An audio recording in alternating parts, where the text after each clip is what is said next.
அனைவருக்கும் வணக்கம். ஓம் முருகா சரணம்.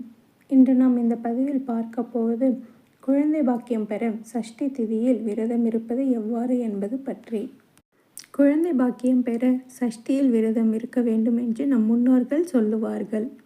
புத்திர பாக்கியம் இல்லாமல் இருப்பது எவ்வளவு பெரிய சோகம் என்பதை குழந்தை இல்லாத தம்பதியரிடம் கேட்டால் மட்டுமே தெரியும். அவ்வாறு குழந்தை வரம் வேண்டி இந்த சஷ்டியில் விரதம் இருந்தால் நிச்சயம் குழந்தை பாக்கியம் கிடைக்கும். சஷ்டியில் இருந்தால் தானே அகப்பையில் வரும் என்பது பழமொழி. இந்த பழமொழி நாளடைவில் மருவி சட்டியில் இருந்தால் தானே அகப்பையில் வரும் என்று மாற்றம் பெற்றது. அதன் விளக்கம் என்னவென்றால், சஷ்டி திதியிலே முருகனுக்கு விரதம் இருந்தால் அகப்பை எனப்படும் கருப்பையில் குழந்தை உருவாகும் என்பதை குறிக்கும். குழந்தை இல்லாத தம்பதியினர் சஷ்டி திதியில் விரதமிருந்து முருகரை வழிபட்டால் நிச்சயம் குழந்தை பாக்கியம் கிடைக்கும். விரதங்கள் 3 வகைப்படும். ஒன்று வார விரதம், திதி விரதம், மூன்றாவது நட்சத்திர விரதம். வார விரதத்தை மேற்கொண்டால் சீரான வாழ்க்கை அமையும் என்று சொல்வார்கள். நட்சத்திர விரதம் இருந்தால் உச்சம் பெற்ற வாழ்க்கை அமையும் என்று சொல்வார்கள். திதி விரதம் இருந்தால் நம் விதியே மாறும் என்று சொல்கிறார்கள். எனவே ஒருவருக்கு விதிக்கப்பட்ட விதி மாற வேண்டும் என்றால் திதி பார்த்து விரதம் இருந்தால் அதற்குரிய தெய்வத்தை வழிபாடு செய்து வந்தால் நிச்சயம் நம் விதி மாறும். சஷ்டி விரதம் என்பது மிகப்பெரிய விரதம் ஆகும். திதிகளின் வரிசையில் சஷ்டி 6வதாக வருவதால் அதற்கு மிகப்பெரிய வலிமை உண்டு. ஐஸ்வர்யத்தை தரக்கூடியது 6 என்ற வழக்கு சொல்லப்படுகிறது. 16 பேறுகளில் ஒன்றாகவே குழந்தை பேறு கருதப்படுகிறது. எனவே குழந்தை பேருடன் மீதமுள்ள 15 பேறுகளையும் அளிக்கும் வல்லமை சஷ்டி விரதத்திற்கு உண்டு. இதன் காரணமாக குழந்தை பேறு இல்லாதவர்கள் சஷ்டி விரதம் மேற்கொண்டால் நிச்சயம் நமக்கு குழந்தை பாக்கியம் கிடைக்கும்.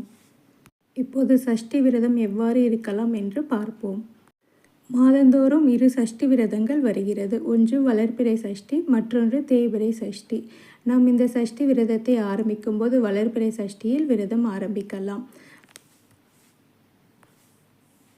சஷ்டி தினத்தன்று காலையில் நீராடிவிட்டு முருகப்பெருமானை தியானித்து நாம் என்ன கோரிக்கைக்காக விரதம் இருக்கிறோமோ அந்த கோரிக்கையை மனதில் சங்கல்பம் செய்து விரதத்தை தொடங்க வேண்டும்.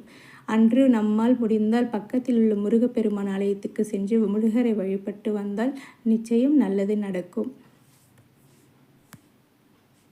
சஷ்டி தினத்தில் அதிகாலையில் நீராடிவிட்டு முருகப்பெருமான் படத்திற்கு துடைத்து அதற்கு மஞ்சள் குங்குமம் பொட்டு வைத்து மஞ்சள் நிற பூ வைத்து அலங்காரம் செய்யலாம், அல்லது சிவப்பு நிற பூ வைத்தும் அலங்காரம் செய்யலாம். பிறகு முருகப்பெருமானுக்கு நெய் தீபம் ஏற்றி வழிபாடு செய்யலாம்.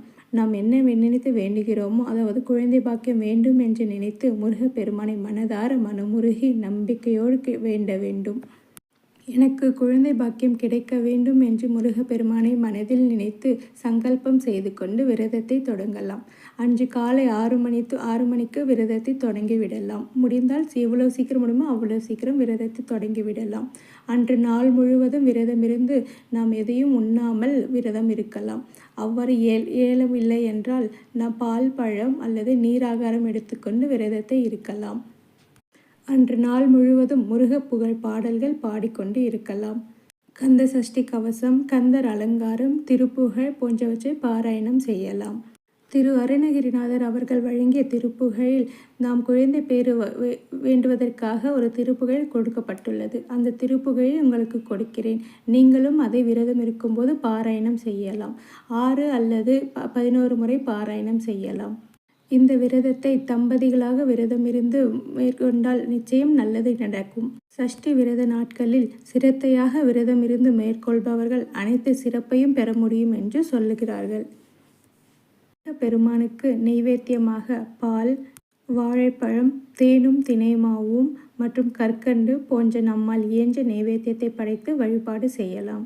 மீண்டும் மாலையில் 6 மணி போல் விரதத்தை நிறைவு செய்யலாம். முருகப்பெருமானிற்கு தீப தூப ஆராதனை காட்டி நம் வழிபாடுகளை செய்யலாம். முருகப்பெருமானுடைய மந்திரங்களை ஓதிக்கொண்டே இருக்க வேண்டும் நாள் முழுவதும்.